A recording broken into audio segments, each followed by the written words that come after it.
Hello, j'espère que vous allez bien. On est aujourd'hui le 5 août 2025, il est 6h30. Je vais faire une petite revue de marché. Je pense qu'elle va pas être très longue. Il y a quand même quelques petites choses que j'aimerais partager avec vous. Mais globalement, si vous reprenez mes 2-3 derniers market reviews, vous allez voir qu'il n'y a pas énormément de changements en fait par rapport à moi, l'état des lieux que je peux faire par rapport à ce qui est en train de se passer. On a toujours évidemment l'impondérable et l'imprévu des annonces liées à l'administration Trump, mais bon, ça, je pense qu'il va falloir s'y habituer parce que ça va durer encore un moment. Je vais revenir, alors là, j'affiche la charte de Bitcoin, je vais revenir dessus parce que j'ai des petites choses à vous montrer, que vous avez peut-être déjà observé, hein. Bon, comme toujours, et moi je pense que c'est vraiment ça dont il faut s'occuper, c'est la dynamique du dollar. Et voilà, bon, ça, c'est la petite icône que j'avais mise ici dans mon dernier ou avant-dernier market review. Ben voilà ce qui s'est passé. Et ça y est, on a ici notre market structure shift. On a la création ici d'un breaker. Et là, je suis en daily. Maintenant, si j'affiche la charte en 1 heure, on est ici arrivé au point un peu stratégique où le dollar est censé un peu nous montrer sa main. C'est-à-dire qu'en théorie, ben, si ce breaker est respecté, voilà une zone. Je parle bien d'une zone, hein, je ne suis pas sur des niveaux précis, mais on a ici une zone où le dollar pourrait réagir à la hausse. Alors je dis bien pourrait parce que en fait, en action du prix et suivant le prisme un peu des mentorats de ICT, on a quand même une variable qui est très importante qui est celle du displacement. Et là, on voit bien qu'ici, on a eu quand même un displacement qui est très conséquent et qui s'est fait sur une session. Et on est quand même sur le DXY sur un retracement de 1,5%.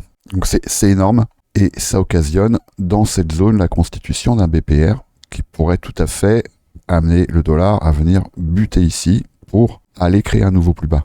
On n'en est pas là, mais en tout cas sur la dynamique daily, on voit que ici on a bien la constitution d'un market structure shift et d'un breaker. Alors après, comme c'est le cas depuis quelques semaines, hein, on pourrait tout à fait avoir une continuation de cette corrélation positive qu'on observe sur les risk-on. Et en l'occurrence, ici c'est le cas sur le Nasdaq, c'est le cas sur le SP500, c'est le cas sur le Dow Jones. Alors, en ce qui concerne le gold, eh bien, on est toujours sous le coup de deux phénomènes d'action du prix. Un, on peut l'observer ici, on est toujours sous le coup de cette compression qui est très nette, qui est très claire, même si on a légèrement dérivé. On voit qu'on a eu plusieurs dérivation, hein. On en a une ici, on en a une ici, et on en a une nouvelle ici, qui laisse malgré tout quand même un relative equal low. Donc là pour l'instant il n'y a pas de résolution de cette compression, on voit qu'elle est en train de s'augmenter, et que les bornes que j'avais notifiées ici, qui sont le high et le low de cette bougie monthly, on voit bien donc la bougie du mois de juillet, et bien pour l'instant on est toujours dans un CRT, dans un candle range, d'accord, on est ici en train de travailler à l'intérieur du range du mois de juillet. Alors, est-ce que ça se trade?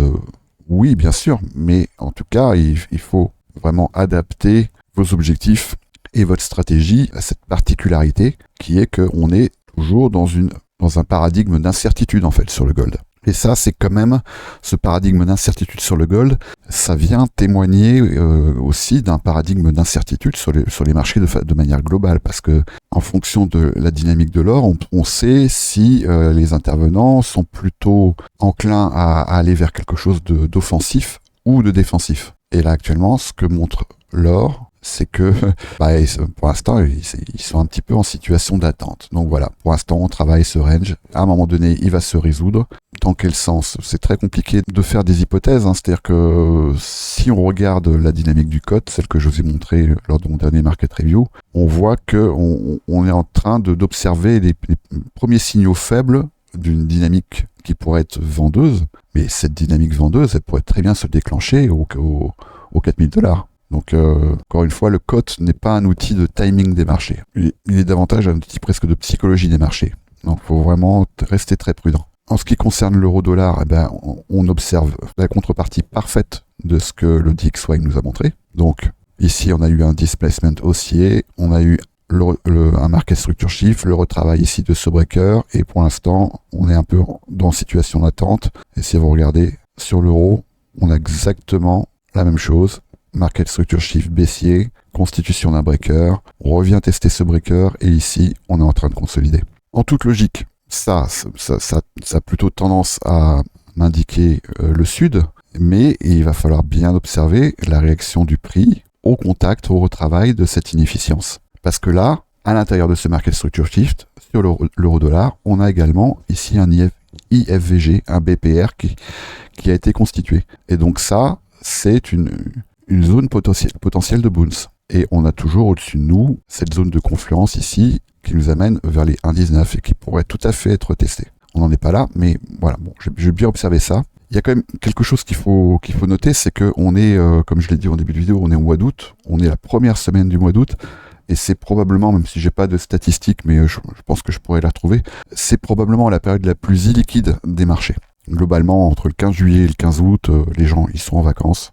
Il y a des intervenants évidemment, mais les carnets d'ordre ils sont quand même moins fournis. Le prix peut se décaler beaucoup plus facilement. Évidemment, il y en a qui jouent de cette particularité, et puis il y en a aussi qui souffrent de cette particularité parce que ils se font dégager par des mèches. Donc c'est un mois particulièrement illiquide. Et moi je pense que le paradigme dans lequel on est engagé, probablement il va nous amener jusqu'à la fin de Q3, jusqu'à la fin de ce trimestre. On est dans une dynamique qui est quand même très particulière. Alors le Bitcoin, et je vais terminer là-dessus, je vais pas m'attarder sur les altes pour l'instant. Donc on est évidemment dans une zone qui est intéressante parce qu'on est venu complètement combler ici ce New Week Opening Gap, celui donc qui date de début juillet, et que le prix il est venu titiller un breaker daily. Voilà, c'est très net. Mais que là, on a encore ici dans cette zone quelques inefficiences qui n'ont pas été complètement retravaillées. On a ici autour des 110 000, on a un gap imbalance. On en a un plus bas également. Hein. Bon, après, on en a plein, donc on va pas tous les noter, mais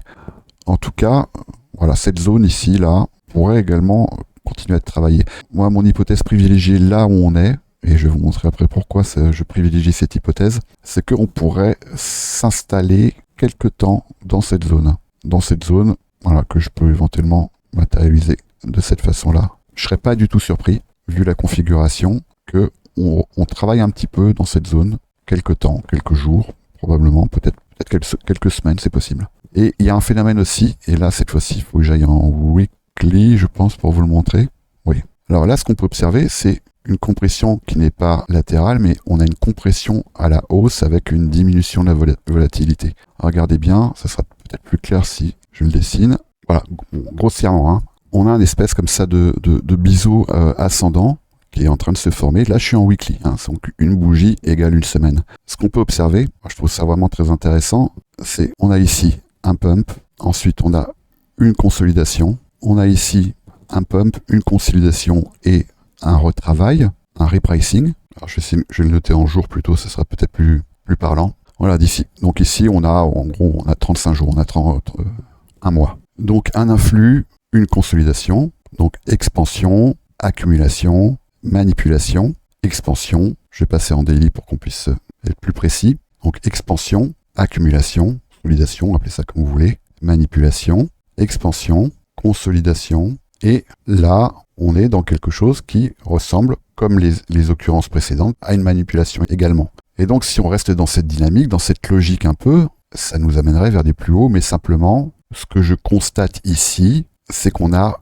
une diminution progressive des amplitudes de temps et de prix. Donc, moi, je pense que on n'a pas tant de jus que ça devant nous. Il y en a probablement encore. Moi, je pense pas qu'on soit sur un top, mais si Bitcoin conserve cette dynamique, eh ben, si vous regardez un peu ce que j'avais noté comme projection dans mes derniers market review, ça nous emmenait entre les 135 et les 165 000, je crois, quelque chose comme ça. Donc ce resserrement du temps et du prix laisse penser que on est probablement pas très loin de quelque chose qui pourrait ressembler à un top saisonnier, on va dire, et qui pourrait ensuite nous amener à peut-être aller retravailler des zones qui n'ont pas été retravaillées jusqu'à présent, et qui sont dans les zones des influx que Bitcoin a laissé derrière lui. Ça, c'est, je crois, cette constatation ici, avec évidemment les données du code que j'ai partagé également la semaine dernière et qui montre un crowded trade, un trade surchargé et un engagement à la baisse du côté institutionnel où alors à la fois ils couvrent leur position, mais à la fois on voit qu'on a des premiers signes de distribution. Donc, si on croise ça avec les données de volume, on voit que on a le POC qui est autour des 106 000 et on voit surtout que voilà, on a quand même un creux dans la value ici qui pourrait à un moment donné faire son job, notamment dans la zone des 92 000. Bon là, je vous parle de quelque chose qui va peut-être pas arriver ou qui va peut-être arriver en septembre, mais évidemment, moi ces zones-là, je serais tenté de les acheter en fait. Hein. Mais bon, chaque chose en son temps. En tout cas, pour l'instant, moi je serais vraiment pas surpris qu'on s'installe un petit peu ici. On voit qu'on a vraiment un gros travail à faire. Hein.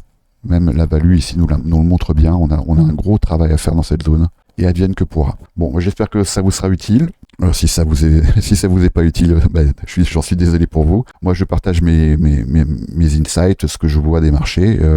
Évidemment, j'ai pas la science infuse et je n'ai aucune faculté de prédiction des marchés. J'ai un petit peu d'expérience et c'est ce que j'essaie de partager avec vous. N'hésitez pas évidemment à mettre un commentaire dans cette vidéo si vous avez des questions, si vous avez des remarques, à vous abonner, à activer la cloche des notifications, ça fait toujours plaisir. Et je vous dis à très vite.